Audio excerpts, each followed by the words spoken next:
পরমেশ্বর আমায় বলেন, আমি আমার অসুস্থতা থাকা সত্ত্বেও, সুস্থতা না পাওয়া সত্ত্বেও প্রভুকে আমি অনেক প্রশ্ন করতাম যে পরমেশ্বর, আমি তো খ্রিস্টান হয়ে গেছি, আমি সুস্থতা পাচ্ছি না কেন? পরমেশ্বর আমায় বললেন, যাও লোকেদের সুস্থ করো, কারণ যে নল দিয়ে জল বেরোবে সেই নল কখনো শুকনো থাকবে না।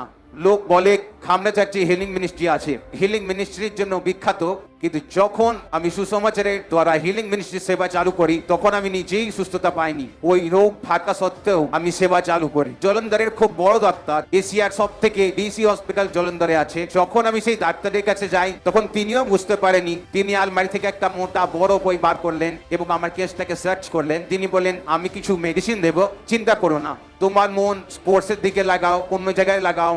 তার কাছে কোনো চিকিৎসা ছিল না। কিন্তু যখন আমি চার্চে যাই আর পরমেশ্বরের কাছে, আমি সুস্থতা পাওয়ার জন্য যাইনি, আমি ডিপ্রেস ছিলাম আর হতাশার রোগে ভুগছিলাম। যখন আমি চার্চে যাই আর পরমেশ্বর আমাকে নেশা থেকে মুক্ত করেন, আমায় হতাশা থেকে মুক্ত করেন, আর আমি যখন বাইবেল পড়ছিলাম, বাইবেলে সুস্থতার সম্বন্ধে এক্স্যাক্টলি লেখা আছে যেটা আমার অসুস্থতা ছিল। আর আমি সেখানে কাঁদতে লেগে যাই এবং আমি বলি, পরমেশ্বর কি এটা করতে পারে? আমি পাস্টারকে জিজ্ঞাসা করি, আমার 3 মাস হয়েছিল, প্রভু কি আমার জীবনে এটা করতে পারে? আজ সেটা হয়েছে। যেদিন জিজ্ঞাসা করেছিলাম তা 10 বছর পর হয়েছে, কিন্তু হয়েছে নিশ্চয়ই। লোকেদের সুস্থ করতে করতে কখন আমি সুস্থ হয়ে গেছি, আজ আপনার সামনে আছি।